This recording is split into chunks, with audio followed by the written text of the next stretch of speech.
ورحمۃ اللہ وبرکاتہ۔ سورۃ الانبیاء آیت 30 میں اللہ تعالیٰ فرماتے ہیں کہ زمین اور آسمان باہم ملے جلے تھے، پھر ہم نے انہیں جدا کر دیا۔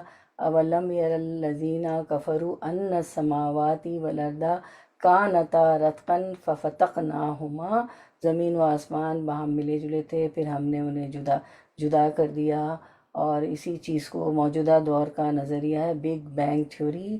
نظریہ یہ بیان کرتا ہے کہ کائنات ایک زوردار دھماکے جسے بگ بینگ کہا جاتا ہے کے ذریعے اچانک پھیل گئی۔ یہ واقعہ 10 سے 20 ارب سال پہلے پیش آیا۔ کائنات مسلسل پھیل رہی ہے۔ موجودہ دور کا نظریہ یہ ہے کہ کائنات ابتدا میں باہم ملی ہوئی تھی، جسے سپر ایٹم کہا جاتا ہے، اور اس کے سارے اجزاء اپنے نیوکلیس یا مرکز کی طرف کھنچ رہے تھے، اکٹھے تھے، اور اس کا جو سینٹر تھا اس کی طرف ساری فورس تھی۔ پھر ایک زبردست دھماکے سے بگ بینگ جسے کہا جاتا ہے، اس کے ذریعے یہ الگ الگ ہوئے، منتشر ہوئے، اور یوں یہ گیلیکسیز اور زمین آسمان سب کچھ وجود میں آ گئے ہیں۔ اور ہمیں جو ہے مفسرین جو ہے قرآن کی تفاسیر لکھتے ہیں ان کو بھی ہم جانیں گے سمجھیں گے۔ وہ فرماتے ہیں، وہ کہتے ہیں کہ زمین، اس آیت کی تفسیر میں، کہ زمین اور آسمان ملے ہوئے تھے، ساری گیلیکسیز ملی ہوئی تھی۔ پھر یہ جو ہمیں آیت بتاتی ہے سورۃ الانبیاء کی 30 کہ اللہ تعالیٰ نے آسمان و زمین باہم ملے ہوئے تھے، پھر انہیں اللہ تعالیٰ نے جدا کیا۔ آسمان تو تھا لیکن پانی نہیں برساتا تھا، بارش نہیں برساتا تھا، زمین تو تھی لیکن سبزہ نہیں اگتا تھا۔ تو چلیں ہم جانتے ہیں، سمجھتے ہیں، شروع کرتے ہیں انشاءاللہ۔ نحمدہ ونصلی علی رسولہ الکریم، اما بعد فاعوذ باللہ من الشیطان الرجیم، بسم اللہ الرحمن الرحیم۔ ربی اشرح لی صدری ویسر لی امری واحلل عقدۃ من لسانی یفقہوا السلام علیکم ورحمۃ اللہ وبرکاتہ۔ للہ رب العالمین شرح لنا دینا قویما وہدانا صراطا مستقیم الذی اسبغ علینا نعمہ ظاہرا وباطنہ وہو اللطیف الخبیر۔ اللہم لک الحمد کلہ ولک الملک کلہ وبیدک الخیر کلہ والیک یرجع الامر کلہ انت رب الطیبین وولی الصالحین وخالق الخلق اجمعین ورازقہم۔ چلیں، آپ لوگ تو عربی آتی ہیں ماشاء اللہ، ترجمہ سمجھتی ہیں، وقت وقت ٹرانسلیشن کرتی ہیں، تو بے شک اللہ کی یہ تعریفی کلمات ہیں، بے شک اس میں کوئی شک نہیں۔ تو انشاءاللہ ہم شروع کرتے ہیں۔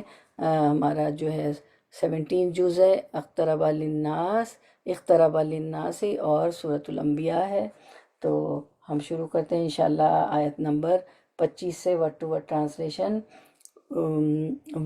اور ما نہیں ارسلنا بھیجا ہم نے، من قبل کا آپ سے پہلے، من رسول کوئی رسول، الا مگر نوحی ہم نے وحی کی، الہی طرف اس کے، انہو کہ بے شک وہ، لا نہیں الہ کوئی الہ برحق، الا مگر انا میں ہی، فاعبدونی پس عبادت کرو میری۔ Running translation. تجھ سے پہلے بھی جو رسول ہم نے بھیجے اس کی طرف یہی وہی نازل فرمائی کہ میرے سوا کوئی معبود برحق نہیں، پس تم سب میری ہی عبادت کرو۔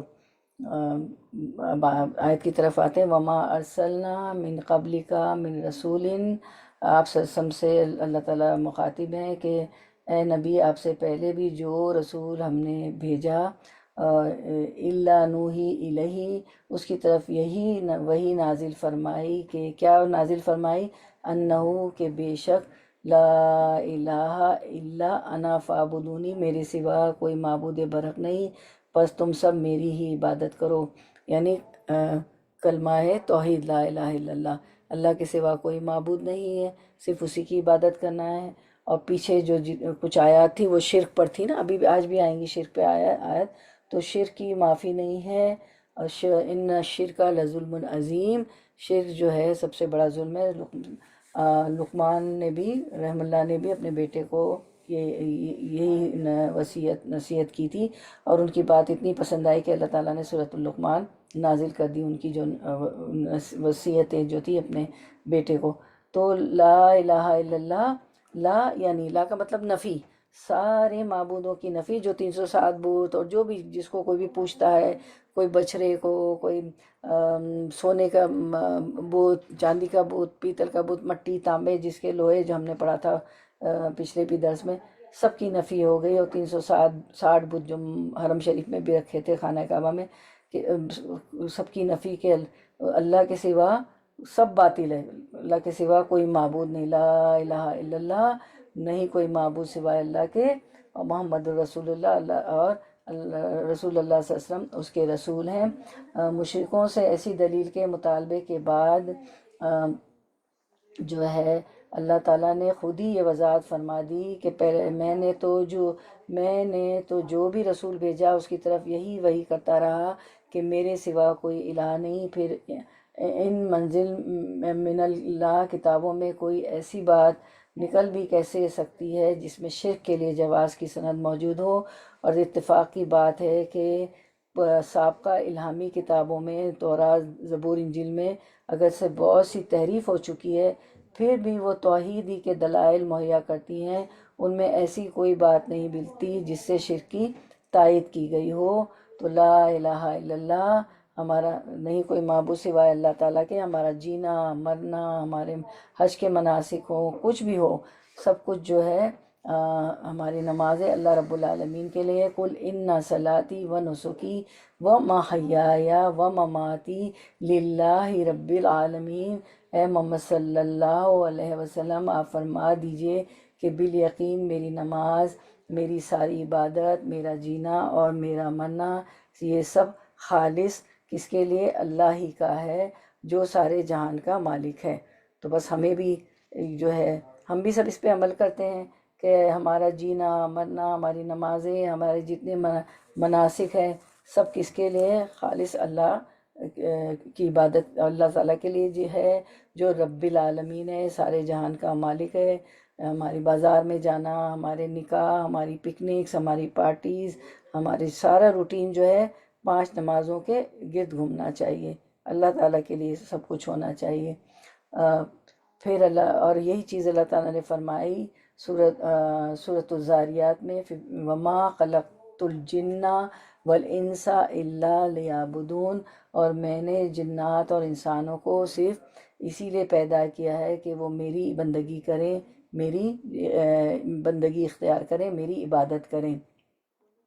تو اب ہم لا الہ الا اللہ کی فضیلت دیکھ لیتے ہیں کہ لا الہ الا اللہ کی فضیلت کیا ہے، اس پہ ہم کچھ احادیث مبارکہ دیکھ لیتے ہیں۔ لا الہ الا اللہ کی فضیلت، تو حضرت عبادہ بن صامت بیان کرتے ہیں کہ میں نے رسول اللہ صلی اللہ علیہ وسلم کو فرماتے ہوئے سنا، جس نے توحید و رسالت کی گواہی دی اس پر اللہ تعالیٰ نے جہنم کی آگ حرام کر دی۔ جس شخص نے اس حقیقت کی گواہی دی کہ اللہ کے سوا کوئی معبود نہیں اور محمد صلی اللہ علیہ وسلم اللہ کے رسول ہیں، اللہ تعالیٰ نے اس پر جہنم کی آگ حرام کر دی۔ ٹھیک ہے، پھر اس کے بعد لا الہ الا اللہ کی فضیلت میں ایک اور حدیث دیکھ لیتے ہیں۔ رسول اللہ صلی اللہ علیہ وسلم نے فرمایا، اللہ تعالیٰ قیامت کے دن میری امت کے ایک شخص کو چھانٹ کر نکالے گا اور سارے لوگوں کے سامنے لائے گا، اور اس کے سامنے اس کے گناہوں کے 99 دفتر پھیلائے جائیں گے۔ کتنے دفتر ہوں گے اس کے گناہوں کے؟ 99، جو بک آف ڈیڈز، جو دفتر ہمارے لکھے جا رہے ہیں نا، کرامن کاتبین جو لکھ رہے ہیں ہمارے، ہر دفتر حد نگاہ تک ہوگا، جہاں تک اس کی نگاہ جائے گی جب تک ہوگا، اور وہاں ہمیں ہماری دیکھنے کی قوتیں، سننے کی قوتیں، ساری قوتیں زیادہ ہو جائیں گی۔ جو اس وقت ہماری نگاہ کی حد ہے جہاں تک جاتی ہے وہاں تک نہیں، وہاں تو ساری طاقتیں بڑھ جائیں گی نا، زیادہ ہوگی وہاں ہماری حد نگاہ تک جو اس کی نگاہ جائے گی۔ پھر اللہ عز و جل پوچھے گا، کیا تو اس میں سے کسی چیز کا انکار کرتا ہے؟ یعنی جو جتنے گناہ تو نے کیے ہیں اس کا انکار کرتا ہے، جو 99 دفتر ہیں، 99 تیرے دفتر ہیں، کیا تم پر میرے محافظ کاتبوں نے ظلم کیا ہے؟ جو میرے کاتب تھے، لکھنے والے کرامن کاتبین فرشتے، کیا انہوں نے ظلم کیا ہے؟ یعنی کوئی چیز زیادہ لکھ دی ہے؟ وہ کہے گا نہیں اے میرے رب۔ پھر اللہ کہے گا، کیا تیرے پاس کوئی عذر ہے؟ یعنی کوئی عذر، کوئی ریزنز پیش کرتے ہیں نا ہم، عذر بہانے، تو وہ کہے گا نہیں اے میرے رب، اللہ کہے گا کوئی بات نہیں، تیری ایک نیکی میرے پاس ہے، آج کے دن تجھ پر کوئی ظلم و زیادتی نہ ہوگی۔ پھر ایک پرچہ نکالا جائے گا، اس پر اشہد اللہ الہ الا اللہ و اشہد ان محمد عبدہ و رسولہ لکھا ہوگا۔ میں گواہی دیتا ہوں کہ کوئی معبود برحق نہیں سوائے اللہ تعالیٰ کے، اور میں گواہی دیتا ہوں کہ محمد صلی اللہ علیہ وسلم اس کے بندے اور اس کے رسول ہیں۔ اس پر پرچے پہ لکھا ہوگا، کیونکہ اس نے بہت پڑھا ہوگا دنیا میں۔ اللہ فرمائے گا جاؤ اپنے اعمال کے وزن کے موقع پر کانٹے پر موجود رہو۔ کانٹا کہتے ہیں اس کو نا، ترازو کو، جو بیلنس ہوگا اللہ کا ترازو، کانٹے پر موجود رہو۔ وہ کہے گا اے میرے رب، ان دفتروں کے سامنے یہ پرچہ کیا حیثیت رکھتا ہے؟ میرے تو گناہوں کے 99 دفتر ہیں، اور اس کی حد نگاہ تک وہ دیکھ رہا تھا۔ اللہ فرمائے گا تمہارے ساتھ زیادتی نہ ہوگی۔ آپ صلی اللہ علیہ وسلم نے فرمایا وہ پھر وہ تمام دفتر رجسٹر ایک پلڑے میں رکھ دیے جائیں گے، اس کے 99 گناہوں کے دفتر، اور وہ پرچہ جس پہ کلمہ شہادت لکھا ہوا تھا، وہ پرچہ دوسرے پلڑے میں رکھا جائے گا۔ ترازو کے 2 پلڑے ہوتے ہیں نا، تو پھر وہ سارے دفتر اٹھ جائیں گے جو 99 دفتر گناہوں کے، اور یہ ایک پرچہ کلمہ شہادت کا بھاری ہو جائے گا۔ اور سچی بات یہ کہ اللہ کے نام کے ساتھ، یعنی اس کے مقابلے میں جب کوئی چیز تولی جائے تو وہ چیز اس سے بھاری ثابت نہیں ہو سکتی۔ اللہ کے کلمے کے ساتھ یا اللہ کے کسی بھی نام کے ساتھ کوئی بھی چیز رکھ دے تو وہ بھاری نہیں ہوگی، اللہ کے نام کے سامنے اللہ کا جو ہے کلمہ بھاری ہوگا۔ تو ہمیں بہت کوشش کرنی چاہیے کہ لا الہ الا اللہ اور کلمہ شہادت بھی ہمارے جو اذکار ہیں اس میں ہونا چاہیے نا، ہمیں پڑھتے رہنا چاہیے، کیونکہ پھر موت کے وقت جہاں کنی کا بھی وقت آئے گا نا، تو ہماری زبان سے یہی کلمہ جاری ہوگا۔ ابھی اپنے پہلی حدیث یہی پڑھی تھی کہ جو لا الہ الا اللہ جو پڑھے گا موت کے وقت، تو اس پہ جہنم کی آگ حرام ہو جائے گی۔ پھر ہم دیکھتے ہیں ایک اور حدیث مبارکہ، اس میں آتا ہے کہ حضرت طارق بن عبداللہ المحاربی بیان کرتے ہیں کہ میں نے رسول اللہ صلی اللہ علیہ وسلم کو ذی الحجاز کے بازار سے گزرتے ہوئے دیکھا۔ یہ ذی الحجاز کا بازار مکے میں تھا، ٹھیک ہے، سوری ذی المجاز، میم ہے اس کے ساتھ، سوری، رسول اللہ صلی اللہ علیہ وسلم کو ذی المجاز کے بازار سے گزرتے ہوئے دیکھا۔ یہ مکے میں بازار تھا، اور میں بھی خرید و فروخت کے لیے وہاں پر موجود تھا۔ آپ صلی اللہ علیہ وسلم نے سرخ رنگ کا حلہ پہنے ہوئے تھے۔ میں نے آپ صلی اللہ علیہ وسلم کو فرماتے ہوئے سنا، آپ کہہ رہے تھے اے لوگو لا الہ الا اللہ کہو فلاح پاؤ گے، لا الہ الا اللہ کہو فلاح پاؤ گے۔ ایک آدمی آپ کے پیچھے سے پتھر مار رہا تھا جس سے آپ کے قدم خون آلود ہو گئے۔ وہ کون پتھر مارنے والا تھا؟ ابو لہب۔ آپ صلی اللہ علیہ وسلم اللہ کا پیغام پہنچا رہے تھے، اور وہ دشمن تھا آپ کا چچا، جو کیا کر رہا تھا؟ آپ کو پتھر مار رہا تھا، یہ کہنے سے روک رہا تھا کچھ کلمہ شہادت، اور یہ ابو لہب تھا۔ تو مطلب اس حدیث میں یہ آپ صلی اللہ علیہ وسلم بتانا چاہ رہے ہیں کہ اللہ کی وحدانیت، اللہ کو ایک ماننا، لا الہ الا اللہ جو ہے کہنا اور اس پہ عمل کرنا کامیابی ہے، دنیا اور آخرت کی کامیابی ہے، کیونکہ شرک کی تو بخشش ہوگی ہی نہیں نا، صرف اللہ کو ایک مانا۔ تمام پیغمبروں نے یہی پیغام دیا، کیا؟ کہ لا الہ الا اللہ، کہ اللہ کو ایک مانو، لیس کمثلہ شیء، اس کے جیسا کوئی ہے ہی نہیں۔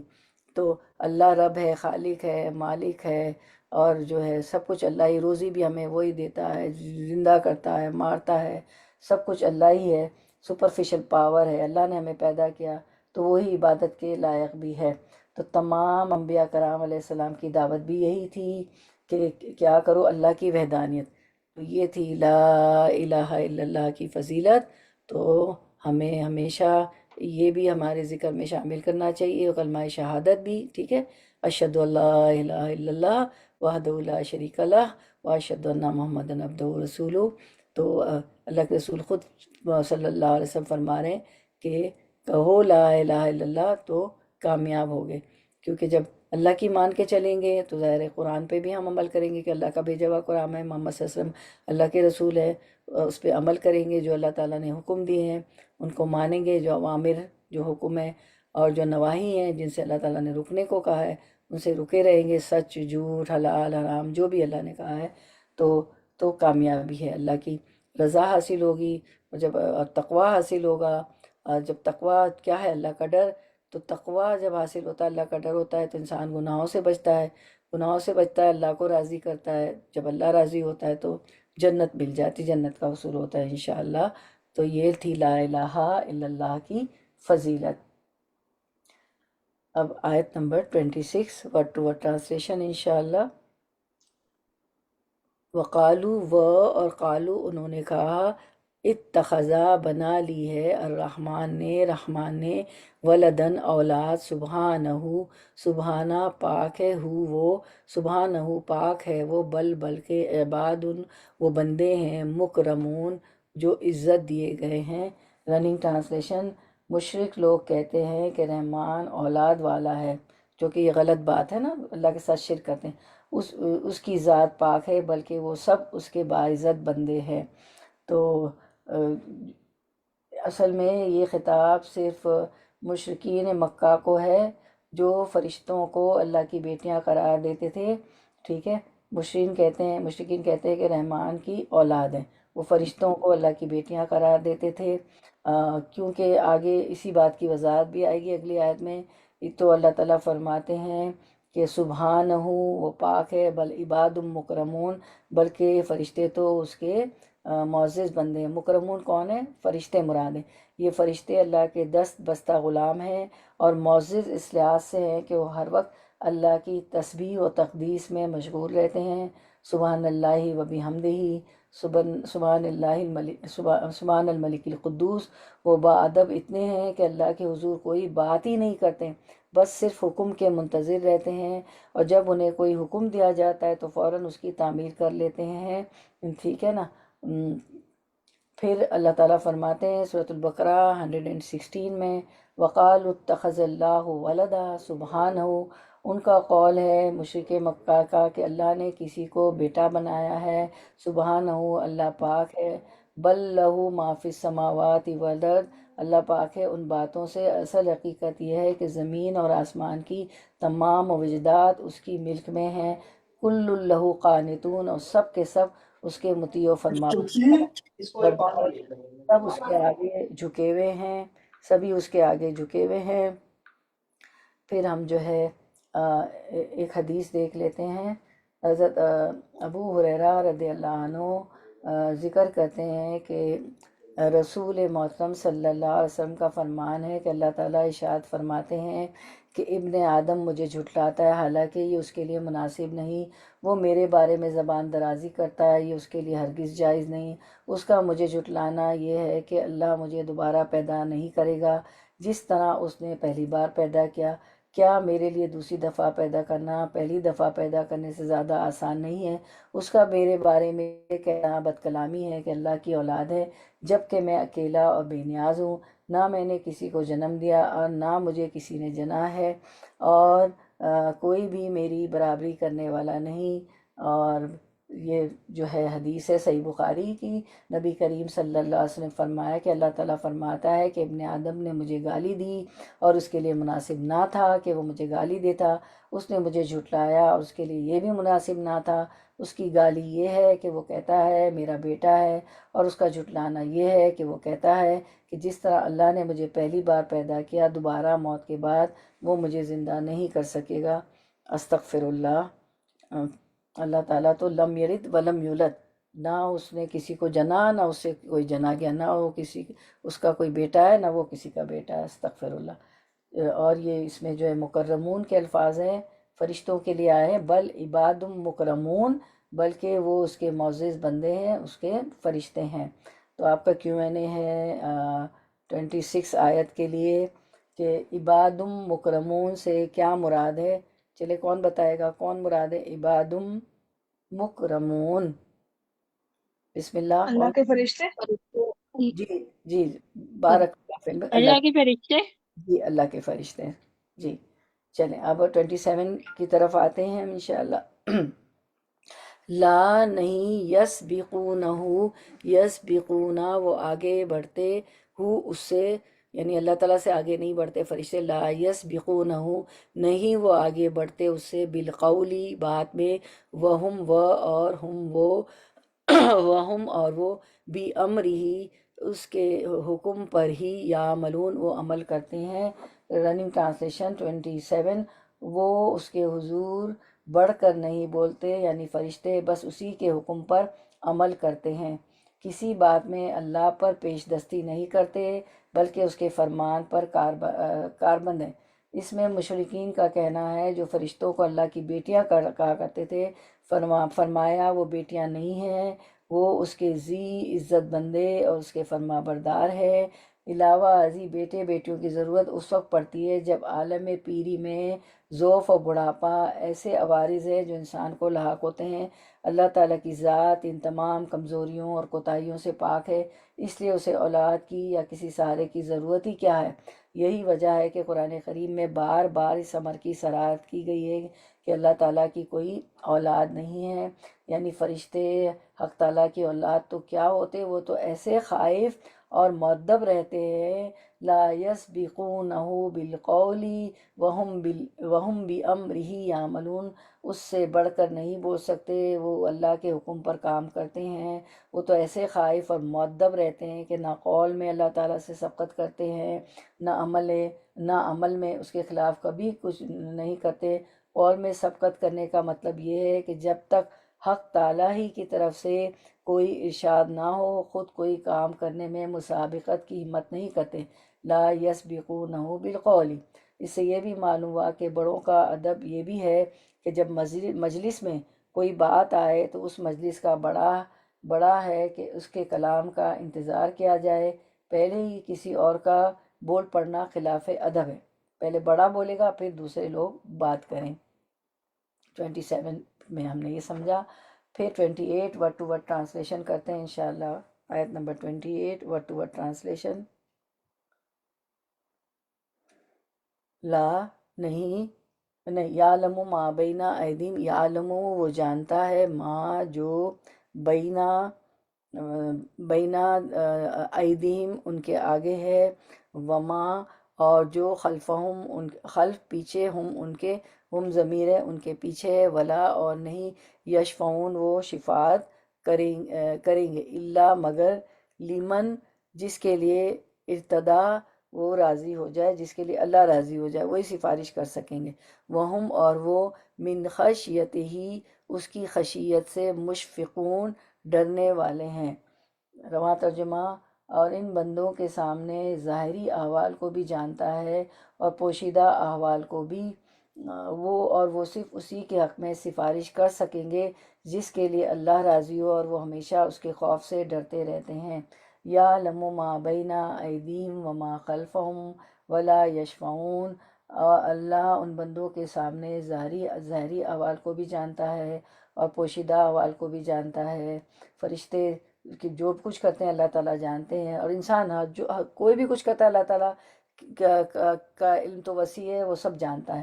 الا لمن ولا یشفعون، اور کوئی بھی سفارش نہیں کر سکتا، الا لمن ارتضی وہم من خشیتہ مشفقون، اور وہ صرف اسی کے حق میں سفارش کر سکیں گے جس کے لیے اللہ راضی ہو اور وہ ہمیشہ اس کے خوف سے ڈرتے رہتے ہیں۔ من خشیتہ مشفقون، وہ اللہ کے خوف سے، اللہ کی خشیت سے مشفقون ڈرتے رہتے ہیں۔ تو خشیت سے مراد جو ہے کس قسم کا ڈر ہے؟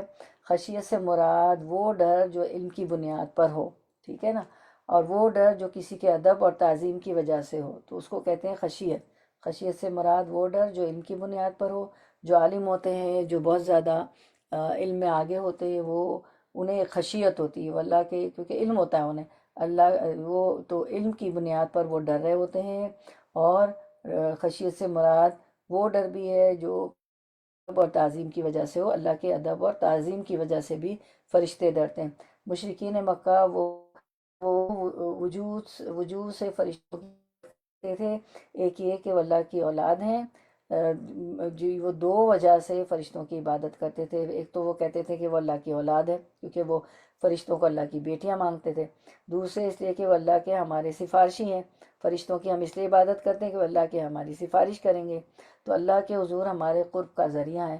اس کے جواب میں اللہ نے یہ نہیں فرمایا کہ وہ سفارشی نہیں کریں گے، کیونکہ کتاب و سنت کی روح سے انبیاء و صالحین، فرشتوں اور خود قرآن کی سفارش کرنا ثابت ہے، بلکہ یوں فرمایا کہ وہ سفارش صرف اسی کے حق میں کر سکیں گے جس کے حق میں سفارش اللہ کو منظور ہو. اور اس کی وجہ یہ بتلائی گئی کہ فرشتوں کو علم غیب نہیں ہے، انہیں یہ معلوم نہیں کہ جس کے حق میں وہ سفارش کر رہے ہیں اس کے اعمال کی کیا صورت اور کیفیت ہے، وہ تو عالم الغیب نہیں ہے، اور یہ حالات صرف اللہ ہی کو معلوم ہے. اس لیے سفارش صرف انہی کے حق میں کر سکیں گے جن کے متعلق اللہ تعالیٰ اجازت دے گا، اور وہ اللہ سے ڈرتے بھی رہتے ہیں. پھر اللہ کی اجازت کے بغیر سفارش کیسے کر سکیں گے؟ اب اگر کسی کو یہ معلوم ہی نہ ہو کہ اسے سفارش کی اجازت ملے گی بھی یا نہیں، پھر بالخصوص فلاں شخص کے حق میں ملے گی یا نہیں، تو پھر ایسے بے اختیار شفیع اس بات کے مستحق کیسے ہو سکتے ہیں کہ ان کے آگے سر نیاز خم کیا جائے اور اپنی حاجت روائی اور مشکل کشائی کے لیے ان کے آگے 10 سوال دراز کیا جائے یا انہیں پکارا جائے، جو کہ یہ کرتے تھے. فرشتوں کی عبادت کرتے تھے، فرشتوں کو پکارتے تھے. تو اس سے معلوم ہوا کہ انبیاء صالحین کے علاوہ فرشتے بھی سفارش کریں گے.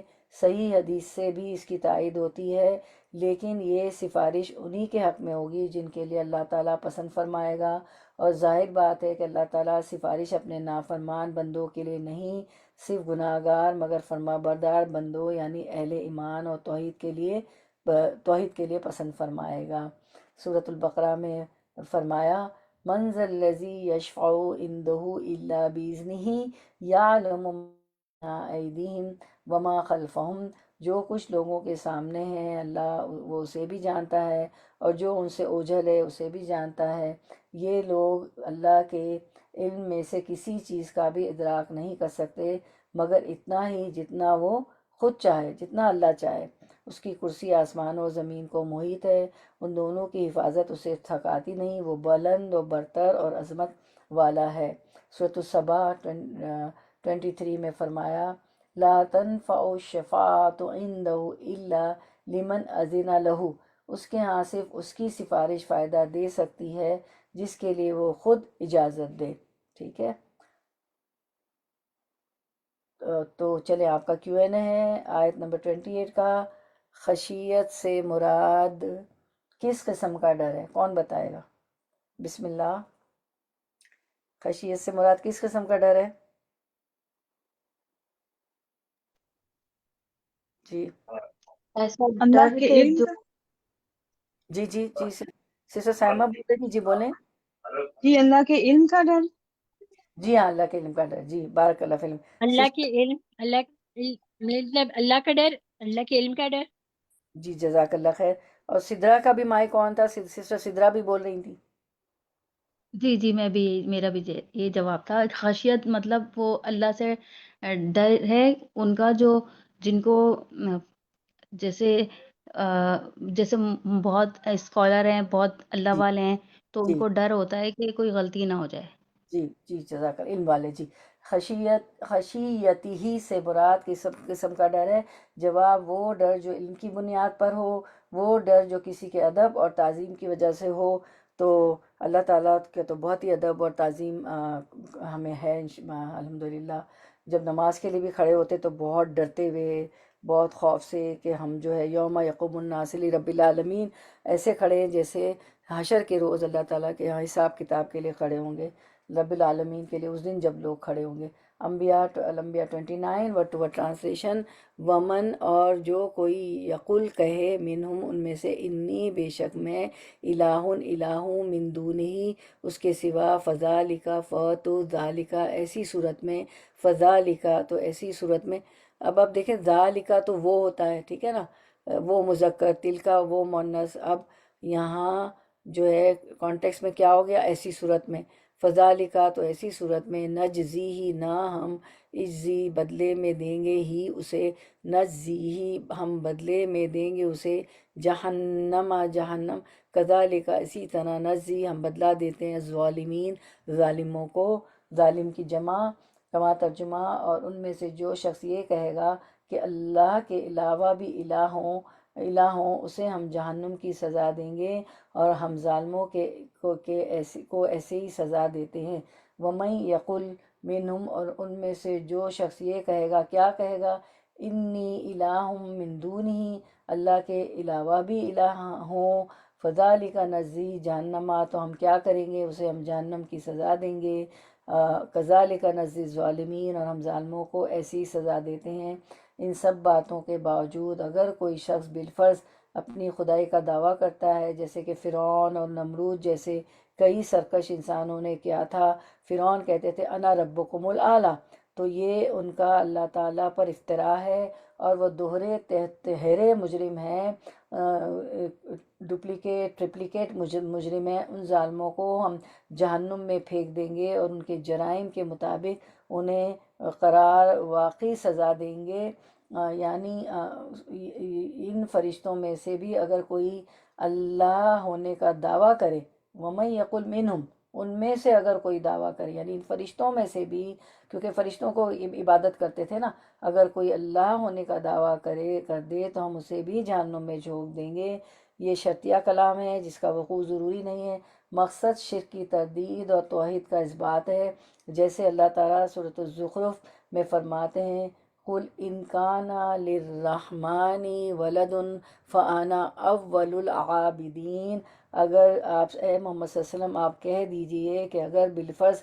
رحمان کی اولاد ہو تو میں سب سے پہلے اس کی عبادت کرنے والوں میں سے ہوں گا پھر سورۃ الزمر میں فرمایا لئن اشرکت لیحبطن عملک اگر تو نے شرک کیا آپ صلی اللہ علیہ وسلم سے کہا جا رہا ہے کہ محمد صلی اللہ علیہ وسلم اگر آپ نے بھی شرک کیا تو بلا شبہ آپ کا عمل ضائع ہو جائے گا اے پیغمبر اگر تو بھی شرک کرے تو تیرے عمل برباد ہو جائیں گے ٹھیک ہے اب پھر جو ہے یعنی تم کہتے ہو کون مشرک اللہ کی اولاد ہے اگر مجھے تمہاری یہ بات دل لگتی اور مجھے ایسا یقین حاصل ہو جاتا تو میں یقیناً سب سے پہلے اس کی عبادت کرنے والا ہوتا لیکن یہ بات میری عقل اور سمجھ سے باہر ہے کہ اللہ تعالیٰ کی اولاد ہو اور کائنات کے تصرف میں اس کا بھی اختیار ہو وجہ یہ ہے کہ اگر ایسی صورت ہوتی تو کائنات کے پورے نظام میں جو ہم آہنگی پائی جاتی اس سے زیادہ خداؤں کی صورت میں یہ کبھی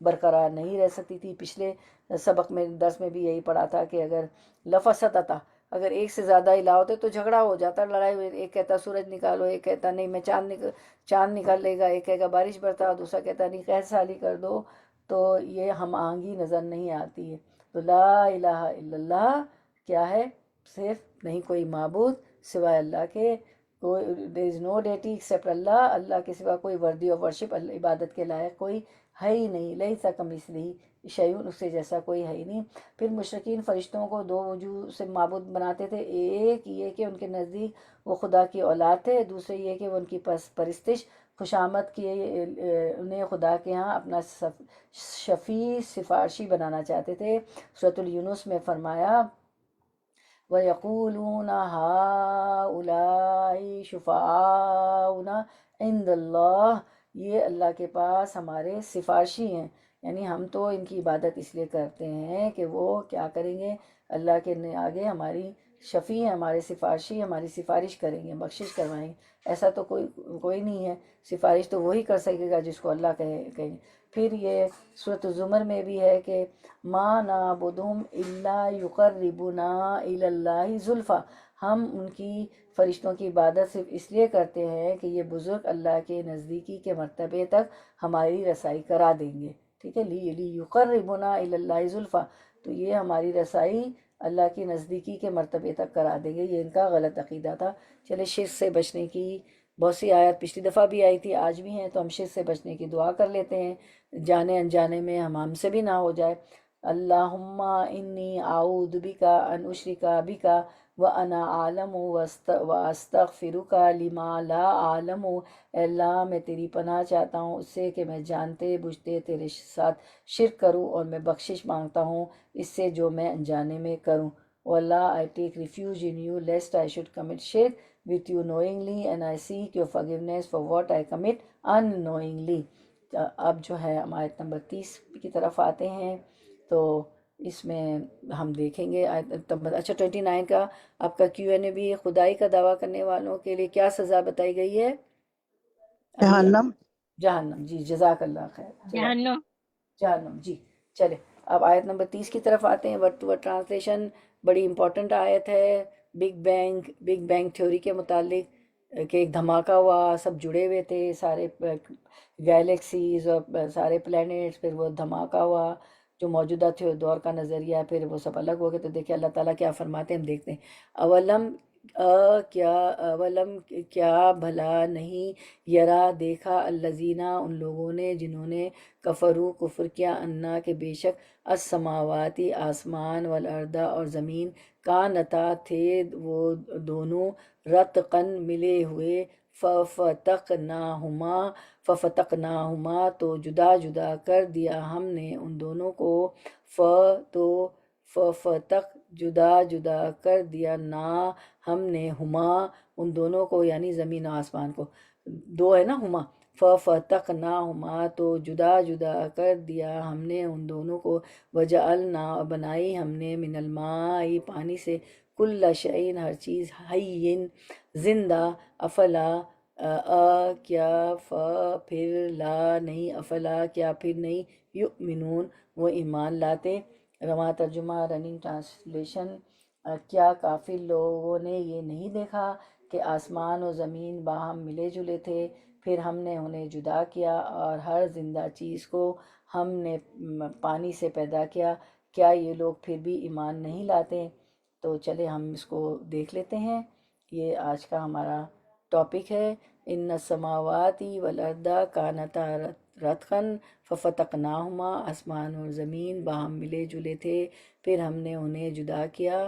سورۃ الانبیاء 30 ہے ہماری، یعنی کیا کافر لوگوں نے یہ نہیں دیکھا، یعنی آسمان و زمین ابتدائے امر ہیں، باہم ملے ہوئے ہیں اور ایک دوسرے کے ساتھ پیوست تھے، ہم نے ان کو ایک دوسرے سے الگ کیا، آسمانوں کو اوپر کر دیا جس سے بارش برستی ہے، اور زمین کو اپنی جگہ پر رہنے دیا تاہم وہ پیداوار کے قابل ہو گئی۔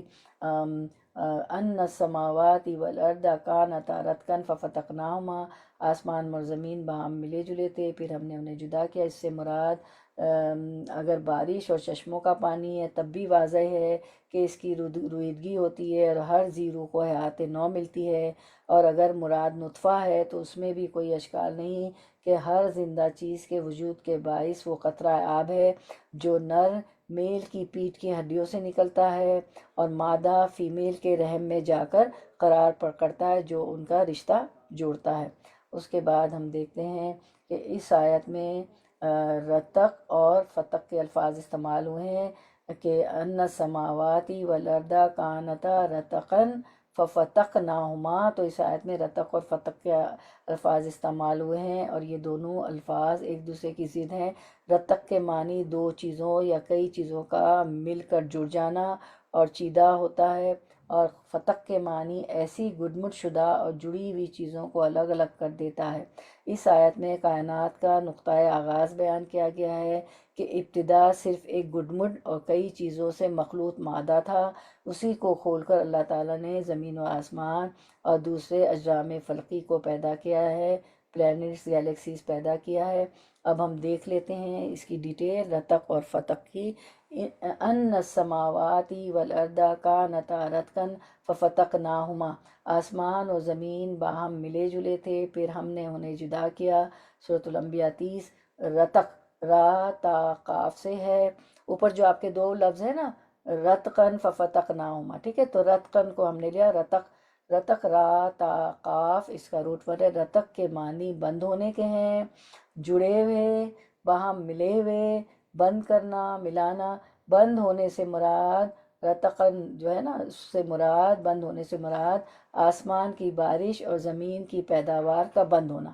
فتق ففتقناہما، فتق فا تا قاف اس کا روٹ ورڈ ہے، فتق کے معنی کھول دینے کے ہیں، الگ کرنا، جدا کرنا، پھاڑنا، اور کھولنے سے مراد ان دونوں کو آسمان کی بارش اور زمین کی پیداوار کو کھول دینا ہے، ٹھیک ہے، کھولنے سے مراد ان دونوں کو آسمان کی بارش اور زمین کی پیداوار کو کھول دینا ہے، بند ہونے سے مراد آسمان کی بارش اور زمین کی پیداوار کا بند ہونا۔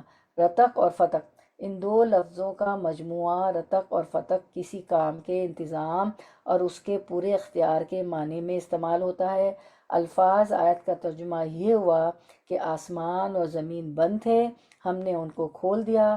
کعب احبار کہتے ہیں ہوا کو داخل کر کے ان کو الگ الگ کیا اور آسمانوں کے بیچ میں خلا اور یہ ہوا آ گئی جس کی وجہ سے یہ الگ ہوئے۔ اکرمہ کہتے ہیں کہ آسمان بند تھا، یعنی آسمان تھا تو مگر اس سے بارش نہیں ہوتی تھی، اور زمین بھی بند تھی، یعنی اس سے کوئی سبزہ نہیں اگتا تھا، تو اللہ تعالیٰ نے اس کو کھول دیا، بارش بھی برسنے لگی اور زمین سے سبزہ بھی اگنے لگا۔ اب موجودہ دور کا کیا نظریہ ہے؟ یہ تو 1400 سال پہلے اللہ تعالیٰ نے ہمیں بتا دیا کہ زمین اور آسمان ملے جلے تھے، ہم نے انہیں جدا کیا۔ اب ہم دیکھتے ہیں کہ یہ بگ بینگ تھیوری موجودہ دور کا نظریہ، موجودہ دور کا نظریہ یہ ہے کہ یہ کائنات ابتدا میں باہم ملی ہوئی تھی، جسے سپر ایٹم کہا جاتا ہے، اور اس کے سارے اجزاء اپنے نیوکلیس یا مرکز کی طرف کھنچ رہے تھے۔ یہ سائنٹیفک پروف ہے، جو ہے اکٹھے تھے اور اس کا جو سینٹر تھا اس کی طرف ساری فورس تھی۔ پھر ایک زبردست دھماکے سے جسے بگ بینگ کہا جاتا ہے، اس کے ذریعے الگ الگ ہوئے، زمین اور آسمان سارے منتشر ہوئے، اور یوں یہ گیلیکسیز اور زمین آسمان سب کچھ وجود میں آئے۔ بہرحال یہ ایک نظریہ ہے۔ قرآن نے اس نظریے سے کئی 100 سال پہلے، 1400 سال پہلے آپ صلی اللہ علیہ وسلم پر وحی نازل کر کے وحی الہی کے ذریعے نبی صلی اللہ علیہ وسلم کو اور ان کے ذریعے ہم سب کو تو یہ بات بتا دی تھی کہ ابتدا میں کائنات کی شکل یہ نہ تھی، اور دوسری اہم بات یہ کہ یہ سب کچھ خود بخود نہیں ہوا۔ اگر یہاں تک لوگ مانتے ہیں یہ نظریے کے ذریعے کہ یہ سپر ایٹم تھا اور سب کچھ اکٹھا تھا تو اپنے مرکز کی طرف کھنچ رہا تھا، اور پھر یکایک دھماکہ ہوا زوردار، تو وہ دھماکہ کس نے کیا؟ خود سے خود تو کوئی چیز نہیں ہو سکتی، وہ کرنے والا کون تھا؟ اللہ تعالیٰ فرماتے ہیں فَفَتَقْنَاهُمَا، کہ وہ کرنے والے ہم تھے۔ ان السماوات والارض کانتا رتقا ففتقناہما، آسمان اور زمین باہم ملے جلے تھے، پھر ہم نے انہیں جدا کیا، جو آج یہ پڑھ رہے ہیں سورۃ الانبیاء آپ پڑھ رہے ہیں۔ پھر اس پہ ہمیں ایک حدیث ملتی ہے کہ تفسیر ابن کثیر میں ابن ابی حاتم سے عبداللہ بن عمر کا یہ واقعہ نقل کیا کہ ایک شخص حضرت عبداللہ بن عمر رضی اللہ تعالیٰ عنہما کے پاس آیا اور آسمانوں اور زمین کے بارے میں اللہ تعالیٰ کے اس فرمان آیت نمبر 30 کانتا رتقا ففتقناہما کے متعلق پوچھا، رتق اور فتق کے متعلق، تو انہوں نے فرمایا کہ حضرت عبداللہ بن عباس رضی اللہ عنہما کے پاس جاؤ، ٹھیک ہے۔ تو عبداللہ بن عمر کس کے پاس بھیجتے ہیں اس آدمی کو؟ وہ پوچھنے آیا تو کہ کس کے پاس جاؤ؟ عبداللہ بن عباس رضی اللہ عنہ کے پاس جاؤ، یعنی ابن عباس آپ سے کے چچا کے بیٹے کے پاس جاؤ، آپ کے کزن کے پاس، تو اور ان سے پوچھ لو، پھر جو وہ جواب دیں مجھے بھی بتانا۔ وہ شخص حضرت عبداللہ بن عباس رضی اللہ تعالیٰ عنہما کے پاس گیا اور ان سے یہی سوال کیا، تو انہوں نے فرمایا ہاں آسمان ملا ہوا تھا، اس سے بارش نہیں ہوتی تھی، اور زمین بھی ملی ہوئی تھی، کوئی چیز نہ اگاتی تھی۔ پھر جب اللہ تعالیٰ نے زمین پر مخلوق کو پیدا کیا تو آسمان کو بارش کے ساتھ اور زمین کو نباتات کے ساتھ پھاڑ دیا، یعنی آسمان تو تھا لیکن بارش نہیں ہوتی تھی، بارش نہیں برساتا تھا، زمین تو تھی لیکن نباتات نہیں اگاتی تھی، جتنا جو ہم پھل پھول اناج کھا رہے ہیں وہ نہیں اگاتی تھی۔ تو اللہ تعالیٰ نے کیا کیا کہ زمین کو اللہ تعالیٰ نے آسمان ملا ہوا تھا، اس سے بارش نہیں ہوتی تھی، زمین بھی ملی ہوئی تھی، کوئی چیز نہیں اگاتی تھی، پھر اللہ تعالیٰ نے زمین پر مخلوق کو پیدا کیا تو آسمان کو بارش کے ساتھ اور زمین کو نباتات کے ساتھ پھاڑ دیا، ٹھیک ہے۔ تو یہ جو ہے ان کا جو نظریہ ہے بیان کرتا ہے کہ کائنات ایک زوردار دھماکے جسے بگ بینگ کہا جاتا ہے کے ذریعے اچانک پھیل گئی۔ یہ واقعہ 10 سے 20 ارب سال پہلے پیش آیا، ٹھیک ہے، اور کائنات مسلسل پھیل رہی ہے۔ تو یہ تھی بگ بینگ تھیوری، ان السماواتی والارض کانتا رتقا ففتقناہما، آسمان و زمین باہم ملے جلے تھے پھر ہم نے انہیں جدا کیا۔ یہ تو اللہ تعالیٰ نے قرآن میں 1400 سال پہلے ہمیں بتا دیا، اور یہ نظریہ اب بگ بینگ تھیوری یعنی یہ سائنس ہمیں پروف کر رہی ہے تو یہ ہے۔ تو لیکن کیا ہے کہ اللہ تعالیٰ نے کیا نا، ففتقناہما، ہم نے اس کو ایک کیا تھا، ہم نے اس کو پھاڑا تھا۔ وہ کرنے والے کون ہیں؟ اللہ تعالیٰ، اللہ سبحانہ تعالیٰ ہے، ٹھیک ہے۔ اور یہ اب اس دور میں بھی دنیا میں بھی یہ تحقیق ہوئی بگ بینگ تھیوری، تو ہمارا تو ہمیں تو آیت نے پہلے ہی اللہ تعالیٰ نے 1400 سال پہلے بتا دیا، تو آمنا صدقنا، ہم اس پہ ایمان لے آئے، کیونکہ لا الہ الا اللہ، نہیں کوئی معبود سوائے اللہ تعالیٰ کے۔ تو یہ تھا ہمارا بآیت نمبر 30 پر، چلیں جس پہ یہ اینڈ ہو گیا ہمارا، ٹھیک ہے۔ اولم یر الانسان اولم یر الذین کفروا ان السماوات والارض کانتا رتقا ففتقناہما، کیا وہ لوگ جنہوں نے نبی کی بات ماننے سے انکار کر دیا غور نہیں کرتے کہ سب آسمان و زمین باہم ملے ہوئے تھے پھر ہم نے انہیں جدا کیا۔ اچھا، اب ہم اگلے پارٹ کی طرف آتے ہیں۔ یہ تو ہمارا یہ تھا زمین کو پھاڑنا، الگ کرنا، یعنی جو نظریہ ہے دنیا میں کہ بگ بینگ تھیوری، ٹھیک ہے، جو دھماکہ ہوا۔ اب ہم دوسرے پارٹ کی طرف آتے ہیں، وجعلنا من الماء کل شیء حی افلا یؤمنون، کہ ہر جاندار چیز کو پانی سے زندگی بخشی۔ اللہ تعالیٰ فرماتے ہیں پھر بھی یہ لوگ اللہ تعالیٰ کے خلاف، اللہ تعالیٰ کی خلاقی پر ایمان نہیں لاتے ہیں، یعنی ہر وہ چیز جس میں زندگی کے آثار پائے جاتے ہوں اس کی زندگی کا سبب پانی ہی ہوتی ہے، اس میں نباتات، حیوانات سب شامل ہے، اور ایسی تمام اشیاء پانی کے بغیر زندہ نہیں رہ سکتی۔ اور اس کا دوسرا مطلب یہ ہے کہ ہم نے ہر جاندار کو پانی سے پیدا کیا، جیسے اللہ تعالیٰ سورۃ النور میں فرماتے ہیں واللہ خلق کل دابۃ من ماء، اللہ نے ہر چلنے والے جاندار کو پانی سے پیدا کیا۔ ان میں سے کچھ ایسے ہیں جو اپنے پیٹ کے بل چلتے ہیں، کچھ 2 پاؤں پر، کچھ 4 پاؤں پر، اور کچھ وہ چاہتا ہے، اور جو کچھ وہ چاہتا ہے پیدا کر دیتا ہے، اور یقیناً اللہ ہر چیز پر قادر ہے۔ اللہ تعالیٰ جو ہے ہر چیز پر قادر۔ اس لحاظ سے اس کا یہ مطلب ہوگا کہ ہر چیز کی پیدائش میں پانی کی موجودگی ضروری ہے، اگرچہ یہ غالب عنصر کے طور پر نہ ہو، جیسے انسان کی پیدائش میں غالب عنصر مٹی ہے اور جنوں کی پیدائش میں آگ ہے۔ اور اس کا تیسرا مطلب یہ کہ تمام موجودات میں پانی کا عنصر شامل ہوتا ہے، جیسے کہ کتاب و سنت میں یہ صراحت میں ہے کہ ایک وقت ایسا تھا جب صرف پانی ہی پانی تھا اور اس پر اللہ کا عرش تھا، اور پانی کے علاوہ کوئی دوسری چیز موجود نہ تھی۔ پھر ہر طرح کی تخلیق کا آغاز پانی سے ہوا، حتیٰ کہ جمادات بھی پانی کا کچھ نہ کچھ حصہ، جمادات میں بھی پانی کا کچھ نہ کچھ حصہ موجود ہوتا تھا، جس کی وجہ سے وہ جڑی ہوئی ہیں۔ اگر اس سے پانی کو ختم کر دیا جائے تو وہ چیز ریزہ ریزہ ہو جائے گی۔ پھر ہم دیکھتے ہیں کہ ہر جاندار کی تخلیق میں پانی کا دخل ضرور ہے۔ ہر جاندار و زیرو اہل تحقیق کے نزدیک صرف انسان اور حیوانات ہی نہیں بلکہ نباتات، بلکہ جمادات میں روح اور حیات محققین کے نزدیک ثابت ہے، اور ظاہر ہے کہ پانی کو ان سب چیزوں کی تخلیق و ایجاد اور ارتقاء میں بڑا دخل ہے۔ ابن کثیر میں امام احمد کی سند سے بروایت ابو ہریرہ نقل کیا ہے کہ ایک حدیث ہے، ابو ہریرہ رضی اللہ عنہ نے فرمایا کہ میں نے رسول اللہ صلی اللہ علیہ وسلم سے عرض کیا کہ سیدنا ابو ہریرہ رضی اللہ عنہ سے مروی ہے، وہ کہتے ہیں کہ میں نے کہا اے اللہ کے رسول صلی اللہ علیہ وسلم، جب میں آپ کو دیکھتا ہوں تو میرا نفس خوش ہو جاتا ہے، میری آنکھیں ٹھنڈی ہو جاتی ہے، بس آپ مجھے ہر چیز کے بارے میں بتائیں۔ آپ صلی اللہ علیہ وسلم نے فرمایا ہر چیز کو پانی سے پیدا کیا ہے۔ میں نے کہا اللہ کے رسول صلی اللہ علیہ وسلم، آپ مجھے ایسے حکم کے بارے میں بتلائیں اگر میں اس پر عمل کروں تو جنت میں داخل ہو جاؤں۔ تو آپ صلی اللہ علیہ وسلم نے فرمایا افشوا السلام وأطعموا الطعام وصلوا الارحام، وقم باللیل والناس نیام ثم ادخل الجنت بسلام، کہ سلام کرنے کو آپ صلی اللہ علیہ وسلم نے فرمایا سلام کو عام کر، کھانا کھلاؤ، صلہ رحمی کرو، رشتہ داری کو یعنی کہ رشتہ داری کو جوڑو، رات کو جب لوگ سو رہے ہوں تو قیام کرو یعنی تہجد پڑھو، اور پھر جنت میں سلامتی کے ساتھ داخل جاؤ گے۔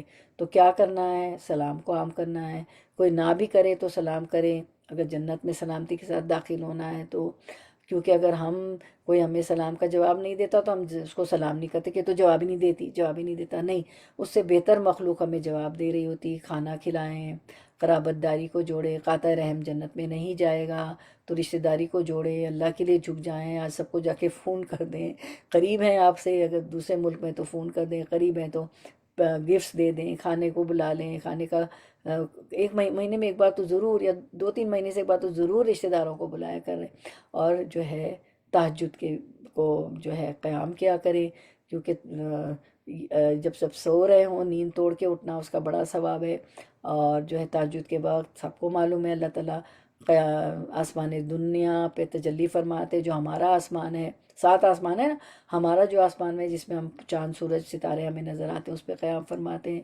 یعنی کہ اللہ تو 7ویں آسمان پہ ہوتے ہیں لیکن تہجد کے وقت اب بندوں اس پہ قیام فرماتے ہیں، اور آپ کو پتہ ہے نا اللہ تعالیٰ فجر تک کہتے رہتا ہے کوئی مانگنے والا ہے، کوئی بخشش طلب کرنے والا ہے، کوئی حاجت جس کی میں حاجت روائی کروں تو ضرور قیام کرے تہجد کا بھی، تو پھر جنت میں سلامتی کے ساتھ داخل ہو جائیں گے، یہ حدیث ہمیں بتا رہی ہے۔ الحمدللہ الحمدللہ۔